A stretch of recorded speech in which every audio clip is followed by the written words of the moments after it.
வணக்கம். All India radio Chennai.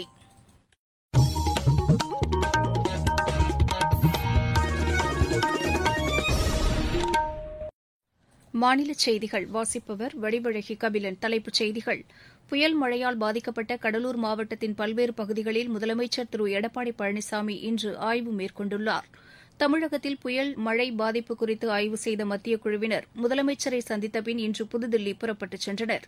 Covid தடுப்பூசி திட்டத்தை செயல்படுத்துவதில் மொபைல் தொழில்நுட்பம் விரிவான அளவில் பயன்படுத்தப்படும் என்று பிரதமர் திரு நரேந்திர மோடி தெரிவித்துள்ளார். சேலம் சென்னை 8 வழிச்சாலை திட்டத்தை சுற்றுச்சூழல் அனுமதி உள்ளிட்ட அனைத்து விதிமுறைகளையும் பின்பற்றி செயல்படுத்தலாம் என்று உச்சநீதிமன்றம் தீர்ப்பளித்துள்ளது. தமிழக முன்னாள் அமைச்சர் ஆர் ராதா இன்று சென்னையில் காலமானார். இந்தியாவுக்கு எதிரான 3வது மற்றும் இறுதி டுவெண்டி கிரிக்கெட் போட்டியில் ஆஸ்திரேலியா 12 ரன் வித்தியாசத்தில் வெற்றி பெற்றது. இனி விரிவான செய்திகள். நிவர் புயல் மற்றும் கனமழையால் பாதிக்கப்பட்ட கடலூர் மாவட்டத்தின் பல்வேறு பகுதிகளில் முதலமைச்சர் திரு எடப்பாடி பழனிசாமி இன்று ஆய்வு மேற்கொண்டுள்ளார். மழையால் நிரம்பிய வீராணம் ஏரியை பார்வையிட்ட முதலமைச்சர் சிதம்பரம், காட்டுமன்னார் கோவில், குறிஞ்சிப்பாடி வட்டம் அணுக்கம்பட்டு, குமராட்சி ஒன்றியத்திற்கு உட்பட்ட திருநாரையூர் பகுதிகளிலும் அவர் ஆய்வு மேற்கொண்டார். மாநில அமைச்சர்கள் திரு தங்கமணி, திரு சி சம்பத், திரு வி சண்முகம் ஆகியோரும் அப்போது உடனிருந்தனர்.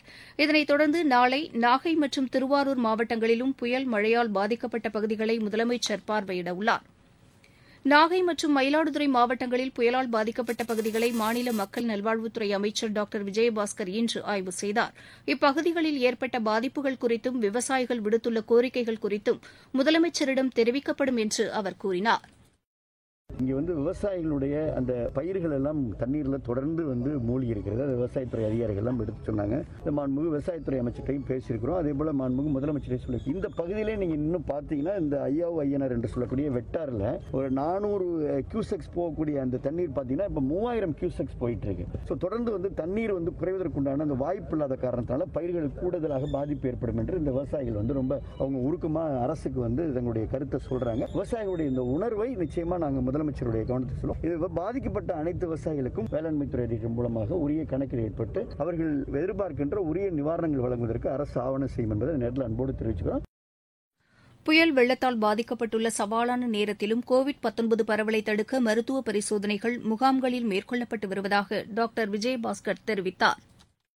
மக்கள் நல்வாழ்வுத்துறைக்கு மழை ஒரு சவால், புயல் ஒரு சவால், பண்டிகை ஒரு சவால், மழைக்காலங்களில் நீர் தேங்குவது இன்னும் எங்களுக்கு ஒரு சவால். இந்த சவாலையும் தாண்டி மருத்துவர்கள், செவிலியர்களுடைய அர்ப்பணிப்புணர்வால உலக அளவில் 2வது அலை, 3வது அலை, இந்திய அளவில் பிற மாநிலங்களில் 2வது அலை, 3வது அலை ஏற்படுறப்பையும் தமிழ்நாட்டில் நம்ம கேஸ் டவுன் ட்ரெண்ட், ஒரு டிக்ளைன் ட்ரெண்ட்ல கொண்டிருக்கோம். இது அரசு எடுத்த முயற்சி, மக்களுடைய ஒத்துழைப்பு. இப்பவும் பாத்தீங்கன்னா நம்முடைய பாசிட்டிவிட்டி ரேட் 2.8% இருக்கு. 100 பேருக்கு நீங்க டெஸ்ட் பண்ணா 2.8% இருக்கிறது என்பது இது முழுக்க நம்ம முதலமைச்சருடைய வியூகமான RT-PCR டெஸ்ட் மட்டுமே நம்ம எடுத்த காரணத்தினாலையும் பாசிட்டிவான யார் ஒருத்தரும் மிஸ் ஆகாத காரணத்தினாலும் ஏற்பட்ட வெற்றி தானே ஒழிய தானாக வந்த வெற்றி அல்ல.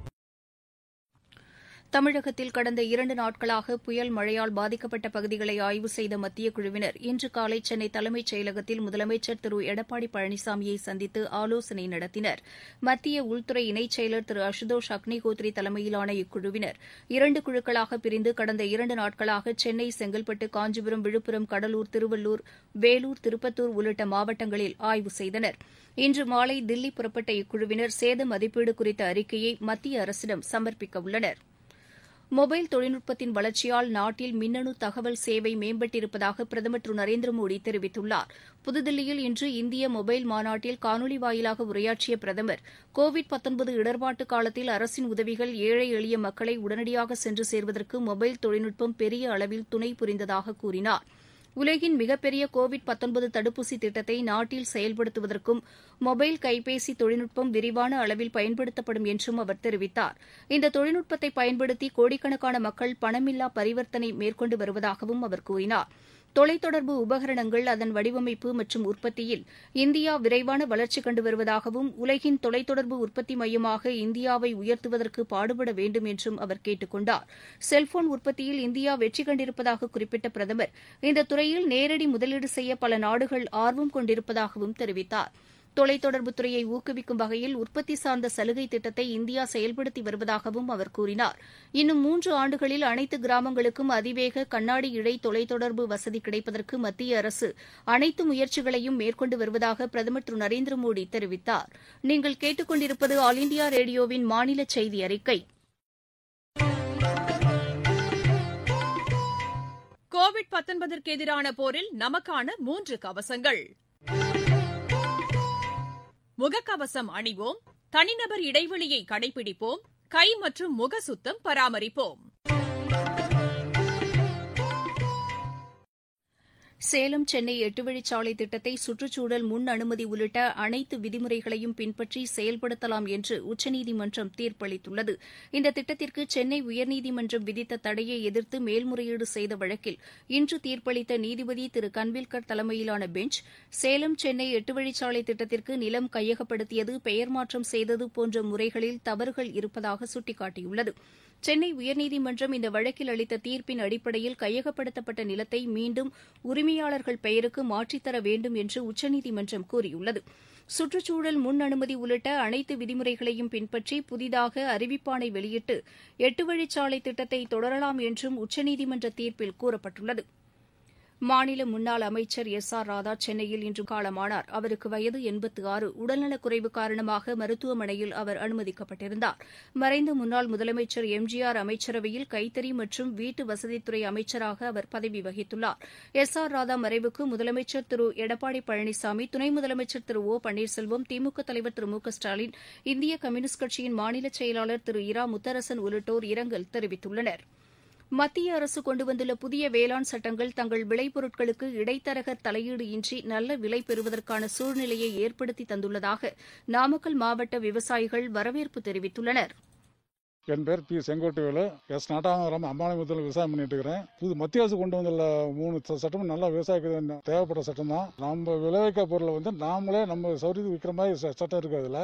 அதுக்கு மேல விதைக்கு முன்னாலே ஒரு இன்ன விலைக்கு விற்கலாம் அக்ரிமெண்ட் போடுறது, அது ஒரு நியாயமான சட்டமா தெரியுது. அதுக்கு மேல நம்ம விளைவிக்க பொருள் நம்ம எங்க வேணாலும் கொண்டு போய் இடைத்தரகலாம் எங்க வேணாலும் விற்கலாம். நேரடியாக விற்பனை பண்ணும்போது நமக்கு அந்த லாபம் நமக்கு கிடைக்குது. அதனால இது வரவேற்க சட்டம் தான். என் பேர் செங்கோட்டையன், நாமக்கல் மாவட்டம் கரடிப்பட்டி கிராமத்தில் மாக்கல்பூரில் விவசாயம் பண்ணிட்டு இருக்கிறேங்க. இப்போ கவர்மெண்ட் 3 சட்டத்தை கொண்டாந்ததுக்கு பொருள் நிர்ணயிக்கிறது, ஆரம்பத்திலேயே நிர்ணயிச்சு வேலை கொடுக்கறது ஒரு விவசாயிக்கு ஒரு முன்னோட்டமாக இருக்கு. தரகர் மூலியமா விற்கிறதுனால விவசாயி நிறைய ஏகப்பட்ட நஷ்டம் ஆகுது. அது கவர்மெண்ட் மூலியமா எடுத்து பொருள் வாங்கி செஞ்சாங்கன்னா விவசாயிக்கு நம்ம ஒரு ஆதரவாகவும் இருக்கும், நல்ல விலையும் கிடைக்கும். சட்டம் கொண்டு வந்ததுக்கு நம்ம சந்தோஷப்படுறோம். அதே சமயத்தில் விவசாயிக்கு பல இடத்துல கொண்டு போய் வைக்கும்போது கமிஷன் இல்லை, பயமில்லாத வித்துக்கிட்டு பொருள் காசு வாங்கிட்டு வரலாம். எல்லா உதவியும் நல்லா இருக்கும். இந்த சட்டத்தை நாங்கள் ரொம்ப வரவேற்கிறோம். புதிய வேளாண் சட்டங்கள் அவசியமானவை என விவசாயிகள் நன்கு அறிந்துள்ளதாக பிஜேபி மாநில தலைவர் திரு எல் முருகன் கூறியுள்ளார். மதுரையில் இன்று செய்தியாளர்களிடம் பேசிய அவர், விளைபொருட்களுக்கு நல்ல விலை கிடைப்பதற்கு இந்த சட்டம் துணை புரிவதாகவும், தமிழக விவசாயிகள் வேளாண் சட்டங்களுக்கு ஆதரவு தெரிவித்து வருவதாகவும் கூறினார். புதிய வேளாண் சட்டங்கள் தொடர்பாக எதிர்க்கட்சிகள் தவறான கருத்துக்களை பரப்ப முயற்சி செய்வதாகவும் பிஜேபி மாநில தலைவர் திரு எல் முருகன் குற்றம் சாட்டினார். வேளாண் சட்டங்களுக்கு எதிர்ப்பு தெரிவித்து விவசாய சங்கங்கள் இன்று அழைப்பு விடுத்திருந்த வேலை நிறுத்த போராட்டத்தால் தமிழகத்தில் இயல்பு வாழ்க்கை பாதிக்கப்படவில்லை. கடைகள், தொழில் மற்றும் வணிக நிறுவனங்கள், வாகன போக்குவரத்து உள்ளிட்டவை வழக்கம்போல் செயல்பட்டது. திருச்சிராப்பள்ளி மாவட்டம் மணப்பாறை வட்டம் தொப்பம்பட்டி கிராமத்தில் தொடர் மழை காரணமாக சுற்றுச்சுவர் இடிந்து விழுந்ததில் உயிரிழந்த செல்வக்குமார் குடும்பத்திற்கு 4 லட்சம் ரூபாய் வழங்க முதலமைச்சர் திரு எடப்பாடி பழனிசாமி உத்தரவிட்டுள்ளார். மாநில பேரிடர் நிவாரண நிதியிலிருந்து இந்த தொகை வழங்கப்படுவதாகவும் அவர் இன்று வெளியிட்டுள்ள செய்திக்குறிப்பில் தெரிவித்துள்ளார். வங்கக்கடலில் வளிமண்டல மேலடுக்கு சுழற்சி காரணமாக அடுத்த 24 மணி நேரத்தில் தமிழகம் மற்றும் புதுவையின் பெரும்பாலான இடங்களில் இடி மின்னலுடன் கூடிய மிதமான மழை பெய்யக்கூடும் என்று வானிலை ஆய்வு மையம் தெரிவித்துள்ளது. அடுத்த 48 மணி நேரத்தில் தமிழகம், புதுச்சேரி, காரைக்காலில் மழை தொடரும் என்றும் வானிலை அறிக்கை கூறுகிறது. சென்னை மற்றும் புறநகர் பகுதிகளில் ஒரு சில இடங்களில் லேசான மழை பெய்யக்கூடும் என்றும் தெரிவிக்கப்பட்டுள்ளது. விளையாட்டுச் செய்திகள். இந்தியாவுக்கு எதிரான 3வது மற்றும் இறுதி டுவெண்டி கிரிக்கெட் போட்டியில் ஆஸ்திரேலியா 12 ரன் வித்தியாசத்தில் வெற்றி பெற்றது. சிட்னி சென்னையில் நடைபெற்ற இப்போட்டியில் டாஸ் வென்ற இந்தியா முதலில் பந்து வீச தீர்மானித்தது. இதனையடுத்து களமிறங்கிய ஆஸ்திரேலியா நிர்ணயிக்கப்பட்ட 20 ஓவரில் 5 விக்கெட் இழப்பிற்கு 186 ரன் எடுத்தது. 187 ரன் எடுத்தால் வெற்றி என்ற இலக்குடன் பின்னர் விளையாடிய இந்திய அணி 20 ஓவரில் 7 விக்கெட் இழப்பிற்கு 174 ரன் மட்டுமே எடுத்தது. 3 போட்டிகள் கொண்ட டுவெண்டி தொடரை 2-1 என்ற கணக்கில் இந்தியா வென்றுள்ளது. ISL கால்பந்து போட்டியில் இன்று நடைபெறவுள்ள ஆட்டத்தில் பெங்களூரு அணி ஒருங்கிணைந்த வடகிழக்கு அணியை எதிர்கொள்கிறது. மீண்டும் தலைப்புச் செய்திகள். புயல் மழையால் பாதிக்கப்பட்ட கடலூர் மாவட்டத்தின் பல்வேறு பகுதிகளில் முதலமைச்சர் திரு எடப்பாடி பழனிசாமி இன்று ஆய்வு மேற்கொண்டுள்ளார். தமிழகத்தில் புயல் மழை பாதிப்பு குறித்து ஆய்வு செய்த மத்திய குழுவினர் முதலமைச்சரை சந்தித்த பின் இன்று புதுதில்லி புறப்பட்டுச் சென்றனர். கோவிட்-19 தடுப்பூசி திட்டத்தை செயல்படுத்துவதில் மொபைல் தொழில்நுட்பம் விரிவான அளவில் பயன்படுத்தப்படும் என்று பிரதமர் திரு நரேந்திர மோடி தெரிவித்துள்ளார். சேலம் சென்னை 8 வழிச்சாலை திட்டத்தை சுற்றுச்சூழல் அனுமதி உள்ளிட்ட அனைத்து விதிமுறைகளையும் பின்பற்றி செயல்படுத்தலாம் என்று உச்சநீதிமன்றம் தீர்ப்பளித்துள்ளது. தமிழக முன்னாள் அமைச்சர் SR ராதா இன்று சென்னையில் காலமானார். இந்தியாவுக்கு எதிரான 3வது மற்றும் இறுதி டுவெண்டி கிரிக்கெட் போட்டியில் ஆஸ்திரேலியா 12 ரன் வித்தியாசத்தில் வெற்றி பெற்றது. இத்துடன் இந்த செய்தி அறிக்கை நிறைவு பெற்றது.